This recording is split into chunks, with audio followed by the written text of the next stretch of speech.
Hey, and welcome to the very first episode of the Thinking Out Loud podcast.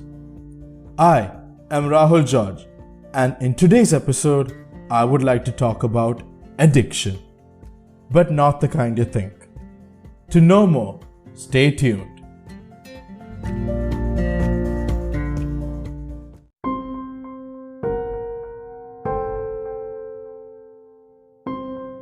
I don't have to state it out for you that addiction is a serious issue. At the very least, we have seen one person who struggles with addiction. At first, they're the golden child, brilliant and a bright future ahead of them. Fast forward a few years. Their downfall has already begun. There are only two ways this plays out. 1.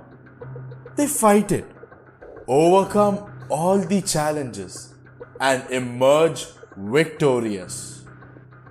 Or 2. They fight it, they find it too hard, and they eventually give up. Nobody really wants to fight this exhausting battle against addiction. But what if I told you that we have to? There is a 93% chance that we all are addicted to something. And surprisingly, it is the same thing. External validation. Genuinely ask yourself this question. Are you addicted to it?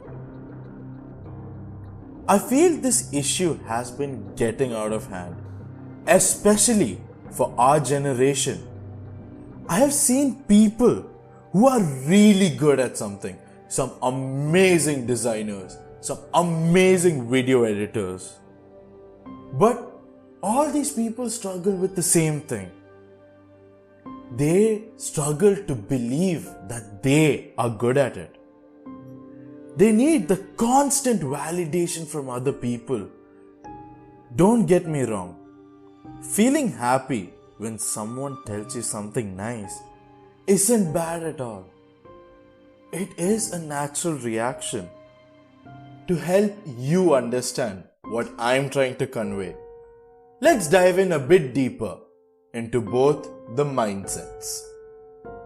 Let us take the example of Bill and Kyle. Bill is a third-year engineering student. Apart from his academics, Bill runs an Instagram page where he shares his illustrations. People always appreciate Bill for his work. Occasionally, people approach Bill to make an illustration for them or their loved ones. Bill feels happy that his work is getting noticed. One day, Bill gets a few comments on his post that told him his work sucked. Bill felt hurt. But Bill took the comments into consideration and improved on it. Now Bill is an even better illustrator than when he started. Bill's friend Kyle runs a photography page. It has been 4 months since Kyle started this page. Over the past 4 months, people have been appreciating Kyle's work. They've been telling, bro, your photographs are amazing, your editing skills, the angle, the lighting, the aperture, whatever photography term is that, they kept on appreciating it. One night, after Kyle posted his latest photo, he was scrolling through the comments and he stumbled upon a few where he noticed that people were criticizing him for his work. Granted, it was rude what the person had said, but the points were valid. Kyle felt hurt and could not sleep at all that night. Every time Kyle tried to take a photograph, he remembered the comment. This started to affect his photographs, and eventually he gave up photography. In the case of Bill, he never let any of the comments get into his head, either be it positive or negative.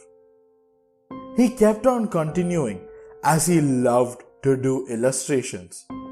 When he received that comment, he took it as feedback and worked on it. But whereas Kyle, he kept on thriving with the positive comments. When he got the first few negative comments, he focused on that. It affected his work and eventually he gave up. I see an alternate way Kyle could have dealt with this. Instead of having given up, he could have tried his level best and eventually overcome the negativity. But tell me, for how long can we keep on fighting? How long can we keep on fighting before we eventually burn out? Why do we as human beings put ourselves through this? The answer: we tend to focus on the things we cannot control. We cannot control how people react to the things we do. When you cook something, let's say pizza, you have all the ingredients that you need. You do everything perfectly. But just at the end, you overheat it for 3 minutes. Tell me, is it possible that people will like it when you feed it to them? What can you do here? Will you cry that people didn't like it? Or would you ensure that the next time you do not overheat it? Yes, it does sound that simple. But trust me, it's not. If you feel what I spoke about the past few minutes applies to you, then I urge you to just do this one simple activity. Take a sheet of paper and draw a circle in the middle. The circle represents you. Inside the circle, write all the things that you can control. And outside the circle, write all the things you cannot control no matter how hard you try. Once you're done, take a photo, stick it on the wall.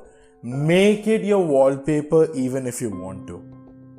But whatever you do, ensure that you have a way to remember that this paper exists. Just like an addict needs to go through a rehabilitation process, treat this as your rehabilitation process. If you feel yourself slipping, remind yourselves that there are things that you can control and the things you cannot. The choice is up to you.